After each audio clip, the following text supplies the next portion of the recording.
لە دوای چەندین ساڵ هەوڵدان و کۆشش بۆ تاوکردنی خوێندن ئێستا لەسەر شەقام داوای دامەزراندن و ڕەخساندنی هێلی کار دەکەن.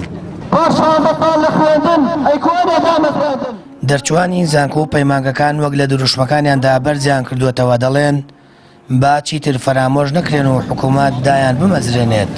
شێوازە نەعەدالەتی لە ئیدارەیان نەک دامەزراندن ئیدارانی حکوومەت ناتوانێت کەتێکی تایبەتی گەورە لە هەرێمی کوردستانە سپۆرتی بکات کە ئێوە بەرهەنام بکە ناتوانێت خۆی خەڵک دامەزرێنێت. ئەمە دەرەنجامی وەک کۆمەڵێکی زۆر هەلی بێکاری دروست بوو بۆیە خەیبەش ناچاری خۆپیشاندان بکەین بۆی حکوومەت ناچارکەین سیاسەتێکی ڕاست و پێوەری ئابووری پەیڕەو بکە.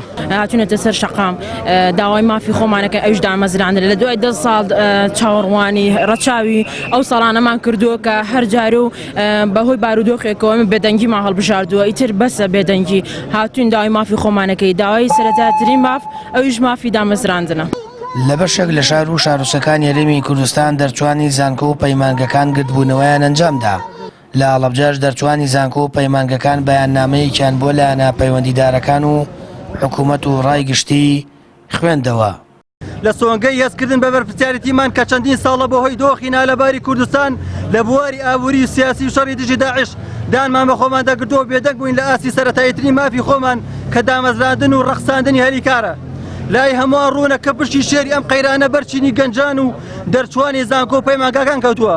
ماوەی 8 ساڵە بە تەواوەتی دەرگای دامەزاندن داخراوە. ئەمەش بێ هیوابوون و بێزاری گەورەی لە ناخی گەنجان و دەرچوان دروست کردووە و ڕێژەی بێکاری تا ئاسێکی مەدرسا بەرز بۆتەوە و بۆتە هەڕەشە لەسەر ئاسایشی کۆمەڵاتی و چیتر مەودای بەردەوامبوون و قبولکردنی نەماوە. داواکاریمان ئاڕاستەی هەر سێ سەرۆکایەتی هەرێم کرد بە مەبەستی دامەزراندن و ڕەخساندنی هەلیکار. بەڵام بەداخەوە داواکاریەکانمان پاڕاوێزخران و ئامادە نەبوون لە نزیکەوە گوێ بۆ کێشە و گرفتەکانی دەرچوان بگرن و هەوڵی چارەسەرکردنی بدەن. پاش بێ هیوابوورمان لە حکوومەت و بەرپرسانی وڵات خۆپیشاندانمان بە باشترین ڕێگە زانی بۆ گەیاندن و جێبەجێکردنی داواکاریەکانمان.